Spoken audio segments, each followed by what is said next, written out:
Il faut dire je suis à vélo et non pas je suis en vélo. Et pourquoi? Parce que en, c'est réservé aux véhicules dans lesquels on peut monter. En bateau, en voiture, en train. Je peux monter dans. Mais en revanche, je peux pas monter dans un vélo, donc je dois dire je suis venu à vélo. Ça paraît logique, ça n'est pas tout à fait. Parce que par exemple, si vous faites du cheval, on dit que vous êtes en selle. Et pourtant, vous n'êtes pas rentré dans la selle. Donc, vous voyez, cette règle, elle n'est pas forcément aussi claire et logique qu'elle le paraît. Et c'est ce type de règle que remet en cause dans un ouvrage assez stimulant, je dois dire, la linguiste Anne Abbayer dans ce livre « La grammaire se rebelle ». Anne Abbayer, ça n'est pas exactement n'importe qui, puisqu'elle a co-dirigé la grande grammaire du français, que je dois avoir quelque part derrière, 4000 pages sur la grammaire française. Donc elle connaît un tout petit peu le sujet. Alors pas de laxisme chez Anne Abbayer, elle dit non, dans la langue française, il y a des règles de grammaire très solides qu'il faut respecter. Je sais pas moi, l'accord du nom et de l'adjectif, on dit il est beau et pas il est belle, l'accord du nom et du verbe et du sujet, nous sommes et non pas nous êtes, etc. Ça, elle dit il n'y a pas de problème. Mais elle estime qu'il y a un certain nombre de règles qui tombent d'en haut, comme ça, sans réelle justification, et qui imposent une variante à la place d'une autre.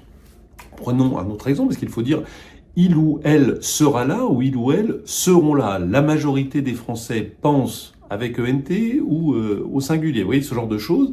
Elle dit en fait, il y a plusieurs variantes, et il n'y a pas de raison qu'une seule de ces variantes soit toujours imposée dans toutes les circonstances. Elle n'interdit pas, par exemple, aux ce qu'on va appeler les puristes, de dire à vélo s'ils le souhaitent, il n'y a aucun problème. Mais elle refuse que les puristes empêchent ceux qui le souhaitent de dire en vélo. Telle est en fait sa position, et elle prend de très nombreux exemples dans son livre qui sont assez frappants, parce qu'elle cite aussi des grands écrivains qui ont utilisé des formules soi-disant proscrites, etc., etc.